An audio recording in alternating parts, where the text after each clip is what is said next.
মানুষের শরীরের যে সমস্ত অবাঞ্ছিত পশম বা লোম আছে, যেগুলো ছাঁটার, যেগুলো কাটার, পরিষ্কার করার নির্দেশ আসছে, সেটা বগলের নিচের পশম হোক, নাভির নিচের পশম হোক, এগুলোকে পরিষ্কার করার জন্য আজকাল হেয়ার রিমুভাল পাওয়া যায়।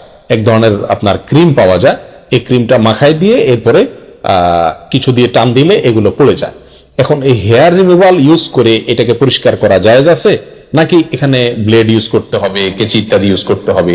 40 দিনের বেশি যদি কেউ নাভির নিচের লোম পরিষ্কার না করেন, তাহলে সেক্ষেত্রে তার সালাত কবুল হবে না, তার নামাজ হবে না। এরকম একটি মাসআলা আমাদের সমাজে প্রচলিত আছে, এবং হাদিসের আলোকে এটি কতটা সঠিক আমরা সে বিষয়ে জানার চেষ্টা করব। চুল ও নখ কাটার পর তার টয়লেটে ফেললে গুনাহ হবে কিনা? হাঁস মুরগির পেটের ভিতর যে ছোট ছোট ডিম থাকে, সেগুলো কি খাওয়া যাবে? মুরব্বীরা বলেন এই ডিম খেলে বাচ্চা হয় না। এটা কতটুকু যৌক্তিক? বর্তমানে এআই দিয়ে অনেক ভিডিও তৈরি করা হচ্ছে যা হুবহু বাস্তব ভিডিওর মতো। এরকম ভিডিও তৈরি করা কি জায়েজ হবে?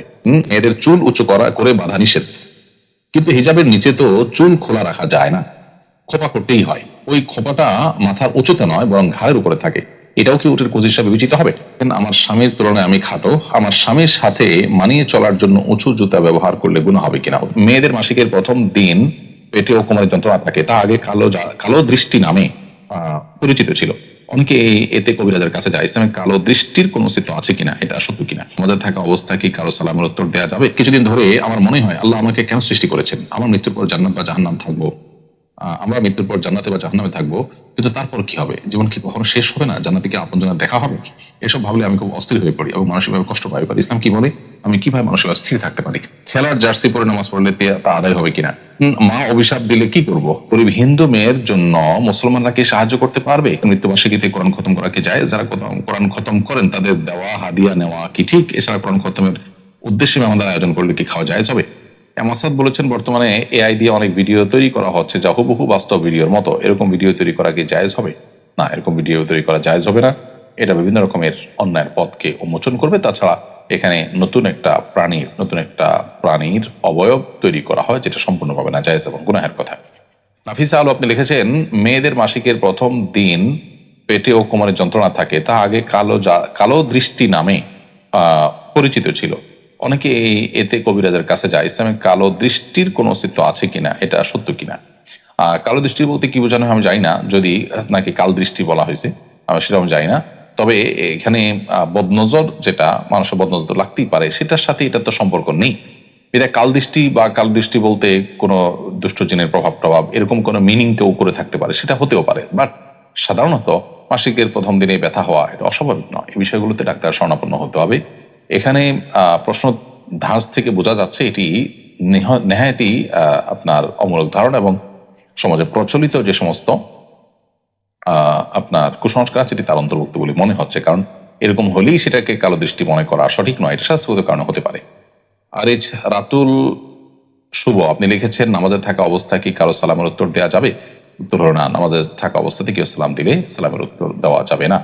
পরিষ্কারভাবে সহিহ বুখারী হাদিস রয়েছে। আব্দুল্লাহ মাসউদ রাদিয়াল্লাহু তাআলা থেকে বলে, তিনি বলেছেন, কুন্না নুসাল্লিমু আলা নবী সাল্লাল্লাহু আলাইহি ওয়াসাল্লাম ফি সালাত, আমরা নবী করিম সাল্লাল্লাহু আলাইহি ওয়াসাল্লামকে নামাজের মধ্যে সালাম দিতাম। ফায়রুদ্দু আলাইনা, তিনি আমাদের নামাজের সালামের জবাব দিতেন। ফালাম্মা রাজা'না মিন ইনদি নাজাশী, এটা হলো ইসলামের শুরুর দিকের কথা। যখন নাজাশীর ওখান থেকে আমরা ফিরে আসলাম, অর্থাৎ নাজাশী বাদশার সাথে ইসলামের দূত হিসেবে যখন গেলেন সাহাবীরা, প্রতিনিধি হিসেবে গেলেন, সেখানে তারা ছিলেন, হিজরতের জন্য গেছেন। সেখানে যখন তারা ফিরত আসছেন, নবী সাল্লাল্লাহু আলাইহি ওয়াসাল্লাম বলেছেন, আব্দুল্লাহ মাসউদ বলেছেন যে তখন সাল্লামনা আলাইহি, আমরা নবীজিকে সালাম দিতাম নামাজের মধ্যে। ফালাম ইয়ারুদ্দু আলাইনা, তিনি নামাজ জবাব দিতেন না।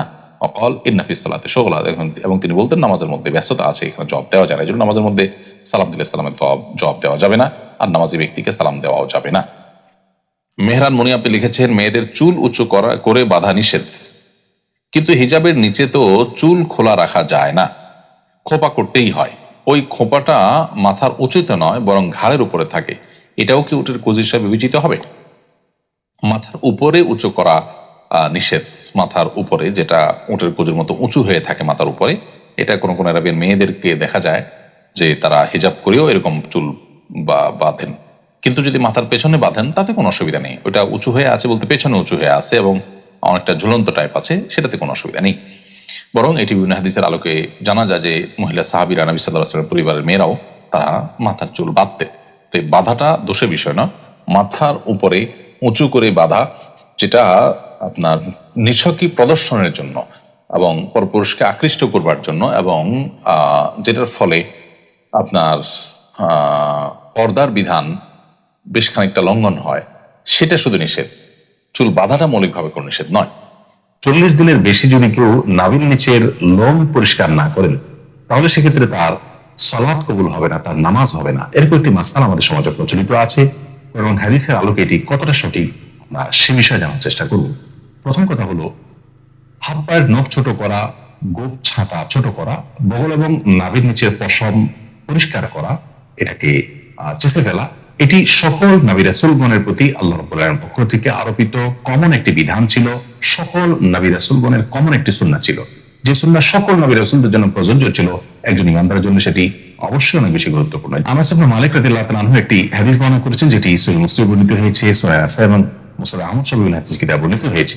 সেখানে তিনি বলেছেন যে রাসূল আকরাম সাল্লাল্লাহু আলাইহি ওয়াসাল্লাম আমাদেরকে এই কাজগুলো করবার জন্য, অর্থাৎ হাত পায়ের নখ ছোট করা, গোঁফ ছোট করা, বগল এবং নাভির নিচের পশম পরিষ্কার করা, চাঁচা, এই কাজের জন্য তিনি আমাদেরকে সময়সীমা নির্ধারণ করে দিয়েছেন 40 দিন। অর্থাৎ 40 দিন পর্যন্ত কেউ যদি বিলম্ব করেন তাহলে সেটি জায়েজ আছে, যদিও এত বেশি বিলম্ব না করে প্রতি সপ্তাহে একবার পরিচ্ছন্ন করতে পারে, সেটি উত্তম ভালো কাজ। যত বেশি পরিষ্কার রাখা যায় এগুলো ততই ভালো। কিন্তু যদি কেউ বিলম্ব করতে চান তাহলে সেক্ষেত্রে তিনি এগুলো না চেষে না কেটে সর্বোচ্চ 40 দিন পর্যন্ত থাকতে পারবেন। 40 দিনের পর যদি তিনি না কেটে থাকেন তাহলে সেটি তার জন্য গুনাহের কারণ হবে। সে কারণে তিনি আল্লাহর কাছে পাপী হিসাবে বিবেচিত হবেন। কিন্তু এর কারণে তার সালাত হবে না, তার নামাজ কবুল হবে না, এরকম কোনো কথা হাদিসের কোথাও বলা হয়নি। সালাত বা নামাজ বিশুদ্ধ হওয়ার সম্পর্ক হলো সালাতের যে শর্ত আছে সেই শর্তগুলো তিনি সঠিকভাবে আদায় করেছেন কিনা এর উপর নির্ভর করে। যার কারণে সালাতের শর্ত যদি সঠিক আদায় করে থাকেন, ফরজগুলো সঠিক আদায় করে থাকেন, তাহলে সালাত বিশুদ্ধ হবে। যদিও তার নাভির নিচের লোম তিনি অপরিষ্কার রাখেন, নখ বড় রাখেন, এগুলো করা সত্ত্বেও তার সালাত আদায় হয়ে যাবে। কিন্তু এগুলোকে তিনি বড় রাখবার কারণে, ছোট না করার কারণে, সমত না চাচবার কারণে, 40 দিনের বেশি অপরিচ্ছন্ন রাখবার কারণে তিনি একটি গুনাহে লিপ্ত হলেন, সেটি সম্পূর্ণ ভিন্ন বিষয়। আল্লাহ রাব্বুল আমাদের সকলকে সব ক্ষেত্রে রাসূল আকরাম সাল্লাল্লাহু আলাইহি ওয়াসাল্লামের সমস্ত দিক নির্দেশনাগুলোকে মেনে চলার তৌফিক দান করুন।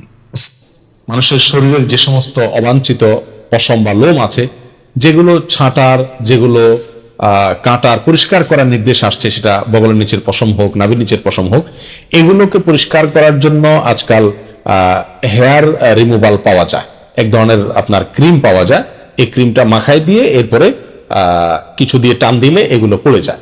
এখন এই হেয়ার রিমুভাল ইউজ করে এটাকে পরিষ্কার করা জায়েজ আছে, নাকি এখানে ব্লেড ইউজ করতে হবে, কেচি ইত্যাদি ইউজ করতে হবে? উত্তর হলো হেয়ার রিমুভাল ইউজ করা যাবে, কোনো অসুবিধা নাই। আমাকে এই পশমগুলো পরিষ্কার করতে হবে, কিভাবে করব সেটা আমার ব্যাপার। শরীয়ত আমাকে এক্ষেত্রে কোনো পদ্ধতি বলে দেয় না যে তোমাকে ব্লেড ইউজ করতে হবে। অথবা আপনি ব্লেড ইউজ করেন, অথবা মেশিন ইউজ করেন, অথবা হেয়ার রিমুভাল ইউজ করেন, যেভাবে আপনার সম্ভব বা যেভাবে আপনার ইচ্ছা সেভাবে আপনি ইউজ করতে পারেন। যদি আপনার স্বাস্থ্যের জন্য ক্ষতিকর না হয় তাহলে এটা ইউজ করাতে শরীয়তের দিক থেকে কোনো কি নাই অসুবিধা।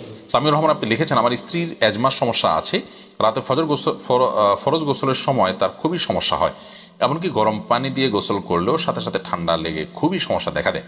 এক্ষেত্রে ফরজ গোসলের সময় মাথা না ভিজিয়ে পুরো শরীর ভালোভাবে ধুয়ে ফেললে কি গোসল হবে?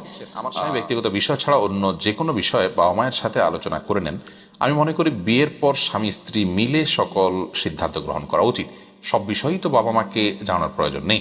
আমার স্বামী বাবা মাকে জানিয়ে সকল সিদ্ধান্ত গ্রহণের বিষয়ে ইসলাম কি বলে?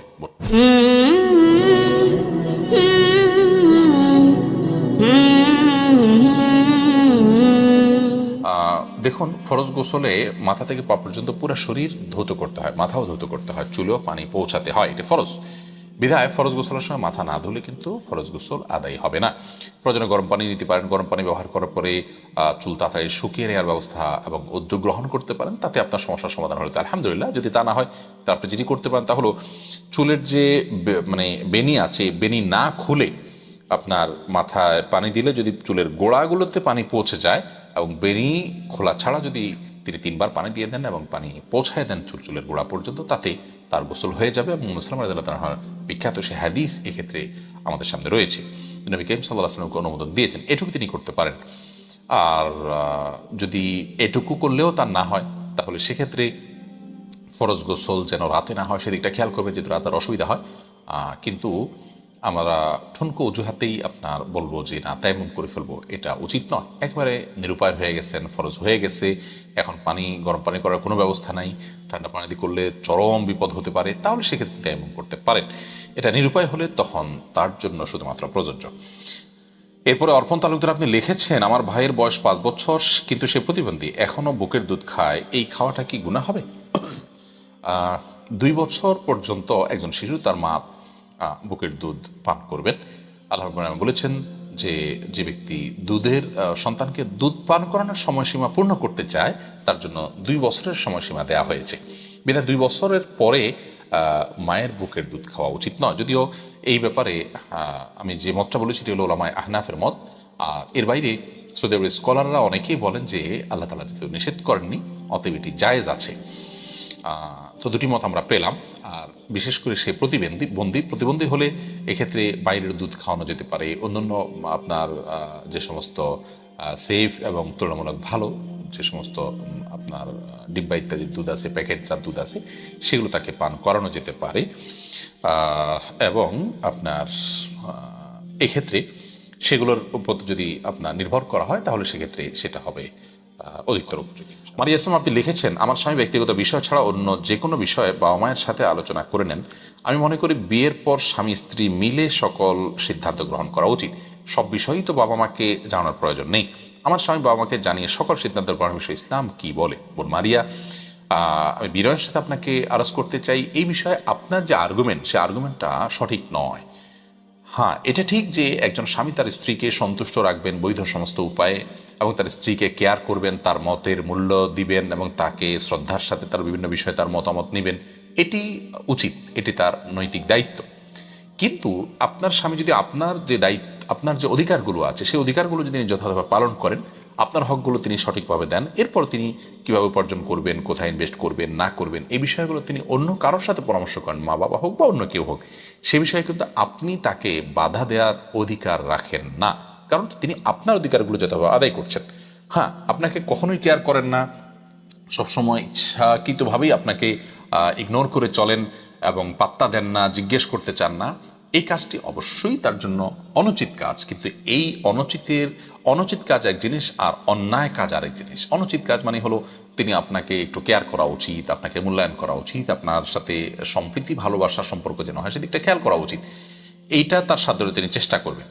কিন্তু আপনার জন্য উচিত নয় তার সমস্ত কাজগুলো আপনার সাথে সিদ্ধান্ত করতে আপনাকে বাধ্য করার বা পরামর্শ করতে আপনাকে বাধ্য করার। স্বামীরা এক্ষেত্রে অত্যন্ত দায়িত্বশীল হতে হয়, স্ত্রীকে যে কোনোভাবে ম্যানেজ করতে হয়, বোঝাতে হয়।